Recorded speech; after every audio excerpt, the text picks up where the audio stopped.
Hey, good morning everybody. It's Pete from Pete on the AT. This day 83, right? 80 something. 83, I think. Just getting on the trail this morning. Was a real nice evening. You saw all the people that were in the shelter. Everybody was really, really nice. I was initially going to stay in the shelter, and then when it started to fill up, I knew it was the right thing to go set up my tent. So that's what I did. John Paul and I had a good night's sleep. Came down this morning and asked everybody how the night was, and I think there were like 7 or 8 people in shelter. Yeah. And they said like 5 or 6 of them snored. So, and then there was mice everywhere. So that was also a good indicator that we made the right choice. John Paul, anything to add? Nope. I'm ready to get on the trail. Yeah, so we're going to do about a 14-mile day into Front Royal, and then Shelly will pick us up to resupply, and then we'll get back on the trail. And who knows, we might be able to make it all the way to Harper's Ferry before John Paul has to jump back off. But today I'm going to dedicate my day to Bennett Fuller. And Bennett is a son of a cousin, and he died of cancer. Teenager dying of cancer. It's just pretty rough to deal with, and I know his mom and dad are really hurting. So today's going to be dedicated all day to Bennett Fuller, and you know, my rosary and prayers will be offered up to him. See you down the trail. Okay, this is a super cool overlook because we are really looking at where we live. So I think right there over the one, let's see, 1, 2, 3, the 4th ridge is the Shenandoah Valley, and I think that's Edinburgh Gap right there. And if you kind of pan down here, I'm fairly certain that, oh, wait, right there? Oh, wait a minute.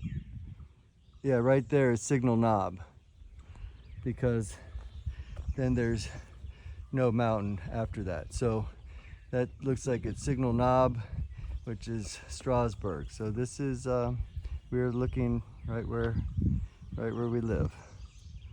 Should be right around there.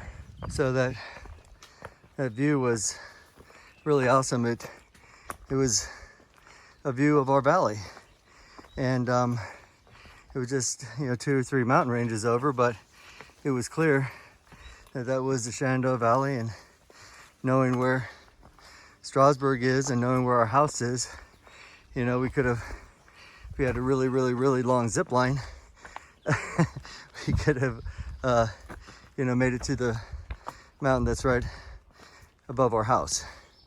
So that was pretty neat. But what I also wanted to mention about the Shenandoah, you know, we're getting ready to get out of the Shenandoahs, and I want to let you know that on the Far Out app and in the AWOL book, you're not going to see really too many stealth sites. In fact, there are none listed, but there are a ton of them. Okay, and I think, I don't know this for sure, but I think, you know, one of the reasons is the national park has their own designated campgrounds that they charge $30 for, and they probably don't want people stealth camping. But when you're coming through the national forest, if you don't want to or can't make it to a hut or shelter, there will be some stealth sites. Okay, you won't really know exactly where they are because, you know, they're just not listed anywhere, but you will find some in between the huts, similar to, you know, the rest of the trail. They're just not listed in Far Out or the AWOL guide. Just want to show you this. We've seen a number of these things where, you know, a tree will grow in and around a rock, but this one was just massive. And, you know, it's one of those things where there's a will, there's a way. And this tree definitely made its way in and around this rock. I'd like to try to get to the other side. Yeah, I mean, look, it's all the way in through here and all the way around into this crack. It's one of those just cool features that, you know, just like, I don't know. And you wonder now whether the tree caused the cracks in the rock, or did the rock already have the cracks and the tree just kind of grew into it? We'll never know.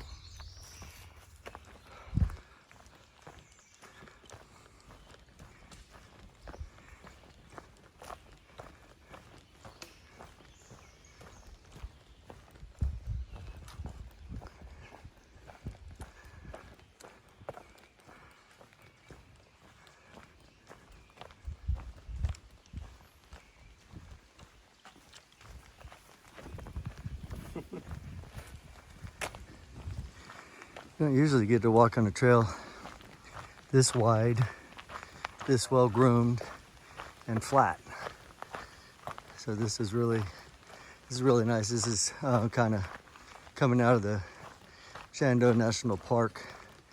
You know, we're less than 5 miles to the northern terminus of the park, but you can tell this is really popular with the day hikers because it's so well groomed and not a lot of rocks and kind of wide open.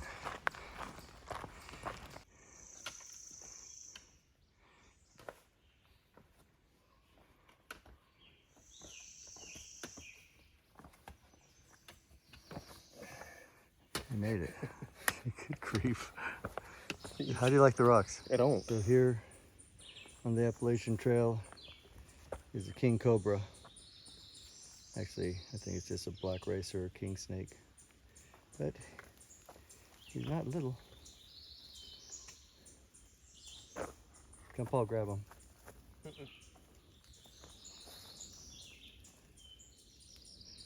you go.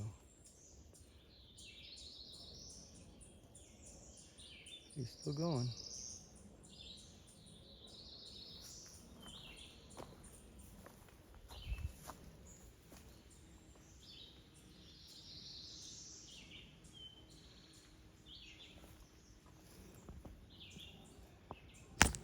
Slowly going back in the woods.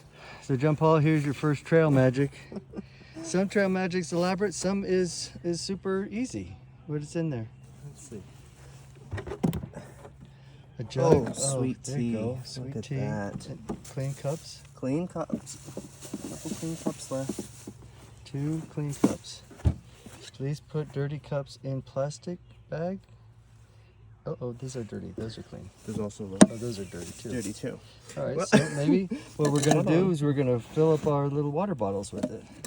Yeah, everything looks dirty. Yeah, absolutely. Okay. Hey everybody, kind of closing down day 83. John Paul and I are on the side of the road with, let's see, Bubble Bath and Snapper. Yes. Snapper. So Bubble Bath, I think we know because you like bubble baths? I sure do. Okay, and Snapper was because he snapped how many poles? 3. Snapped 3 hiking poles. So, at any rate, we don't have a trail name for John Paul yet. We'll figure one out. But we're waiting for our ride, which will be our Trail Angel, which is